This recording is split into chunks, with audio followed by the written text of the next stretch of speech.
ए दरिया, तोखे ख़बर आहे त आऊं हिते कुॼा लाइ आई आहियां? आऊं हिते माणक जे लाइ आई आहियां। आऊं तोखे माणक जी पारत करण आई आहियां। मुंहिंजे माणक ते हमलो थियो आहे ऐं मुंहिंजो माणक तो वटि अमानत आहे। मुंहिंजे माणक ते का बि ॾुख ऐं तकलीफ़ न अचण ॾिजांइ। हुनखे ख़ैर सां हिन दड़ ते रसाइजांइ। दिल त चए थी हिक घड़ीअ में ई सॼो समुंड लताड़े उत पहुची वञा जिते मुंहिंजे माणक ते हमलो थियो आहे।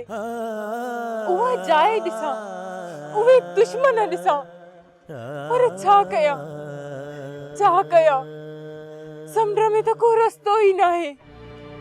कंहिं बि ॾिस जी का बि ख़बर ई न आहे। अलाए कहिड़ी मंज़िल, अलाए कहिड़े ॾिस ते मुंहिंजो माणक रहिजी वियो। ए दरिया, ऐं मुंहिंजो माणक तो वटि अमानत आहे ऐं हिन अमानत में तूं ख़यानत कई त मां ॾींहं क़यामत जे तो ते दाईंदसि। दादा खमीसा, तूं एॾो परेशान न थी। माणक ज़िंदा हूंदो न, कॾहिं न कॾहिं मोटी ईंदो। हे सोच रहे जेका गुलनि वारी ॻाल्हि सुणाई आहे न, राना उन मुंहिंजो जी झोरे छॾियो आहे। दादा खमीसा, सुणियो थी जंहिंखे रब रखे तंहिंखे केरु ॾिस। सोजर खे गोली लॻी त बि तरंदो तरंदो तरते अची रब कंदो त माणक बि मोटी ईंदो। जेकर माणक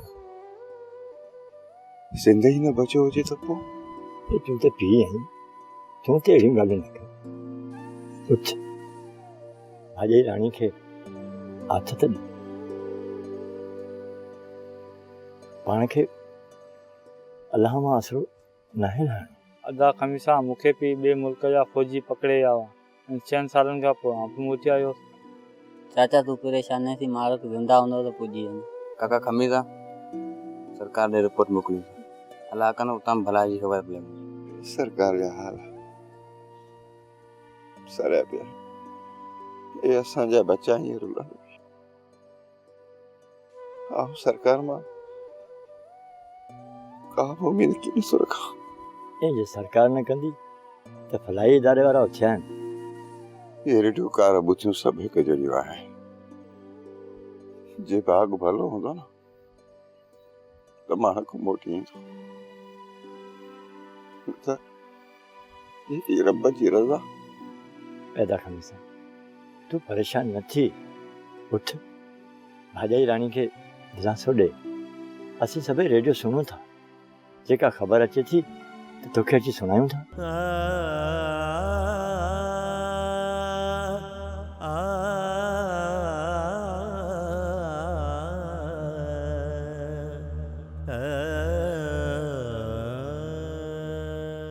हाणे ड्रामा सीरियल पाणी ऐं प्रीत जा तमाम एपिसोड्स ॾिसो HD क्वालिटी में। विजिट करियो सिन TV HD ड्रामा। सब्सक्राइब कयो असांजो ऑफिशियल YouTube चैनल सिन TV HD ड्रामा ऐं वधीक अपडेट लाइ बेल आइकन खे क्लिक करियो।